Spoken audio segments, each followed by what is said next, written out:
My name is John Joe Fitzgerald. I'm a Poor Hill sheep farmer in West Kerry. I'm the Vice President of the Irish Nature Hill Farmers Association as well. I live in the townland of Ballinlough in West Kerry and the Gaeltacht of Corcogine. And at my back here we have Mount Brandon, and right behind me we have the Three Sisters and the Atlantic. I started off like any normal day on the farm here. I had taken a bit of ground on lease and I had to do a bit of fencing on it. It's up on the back here on the hills, and I decided I'd borrow a quad bike off my neighbour to bring some of the fencing stuff up between stakes and fencing wire. So I had everything set up. I headed up the road over to Mom, as we call it here, and went into the farmland beyond to my neighbour to get access to go up to this patch. And it was my first time, I suppose, I had sit on top of a quad bike. I had borrowed the quad bike off of my neighbour. It was a brand new quad bike that he was after buying the month previous to that. I had no experience, I suppose, with quad bike, but I said I'd drive away anyway, and I took off up the hill. I got up to the top of the hill, and I was doing well, I thought. No helmet on me. And just as I got up towards the top, the quad bike, I was going up over a bank, and the back of the quad bike decided to sink into the ground, and then all of a sudden all hell broke loose.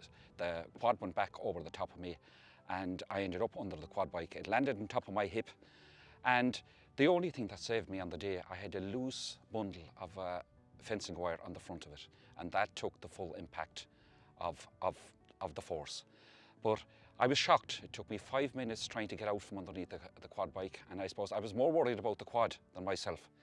But as I said, I got out from underneath the quad bike then, and I sat down on the ground for about 5-10 minutes afterwards just to gather myself and just to realise what had happened. And then I got up and I was looking at the quad and I said, Christ, I hope I haven't damaged. I turned the quad bike up. I took all the equipment off of it then, and the honest truth, it nearly took me 2 hours to get off, come down the hill, because I was petrified. I had never been in an accident like that before, and it happened within a couple of seconds. I suppose when I came home afterwards, and Karen, my wife, looked at me, she says, something wrong, John Joe? I says, yeah. I says, the quad is after turning upside down on top of me. I says, I'm after getting the fright of my life. I says, I've never had something like this. And do you know, I wouldn't ride for about a couple of days after it. But it was a wake-up call for me as well, because in the end of the day, I travelled around. I borrowed a quad bike that I was never, you know, I was naive. Took the quad bike, drove over the road with it, and decided I'd drive up the hill. I'd even peg my little laneway out to make sure that I had a safe, what you call a passage on the way up. And I said after that, I says, God almighty, I can't do something like that again. And I was talking to my neighbour then about it, and I says, did you have something like that? No, he says, but John Joe, you have to realise quad bikes are very dangerous.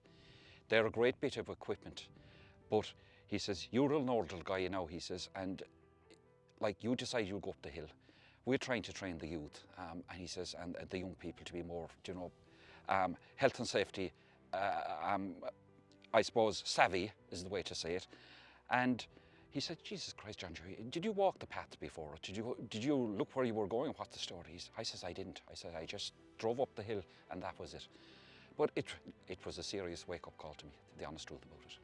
If I didn't have the loose bundle of quad bike, or a wire on top of the quad bike that morning, she was unbalanced. I had about 10 or 15 stakes, heavy stakes in the back of her, and I didn't realise what I was doing. And lucky would be an understatement, because if I didn't have the loose bundle of wire in the front of it, I'd have more damage. I could have broken my hip. So, and as I say, I wouldn't ride for a while after it. I'm gone to the totally opposite direction now. When I bought the quad is about 4.5 years old. And when I purchased the quad with the trailer in it, I didn't leave that shop until I had 2 helmets got. One for the kids and one for myself. And if I head down the field and my son is watching me, the first thing he'll do is stand in front of me and he said, Dad, put your helmet on.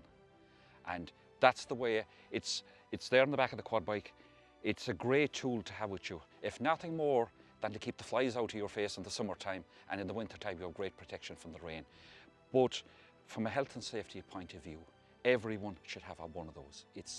Before you buy a quad bike, go looking for the helmet first, because I feel very lucky to be here today I might be walking around or maybe in a wheelchair. So that's why I encourage every single person, young and old, if you have a quad bike, buy a quad bike helmet for it. I would advise any young guy or older guy, if you're getting a quad bike or if you have a quad bike, go off and do this course. If nothing else, you learn and it might save your life.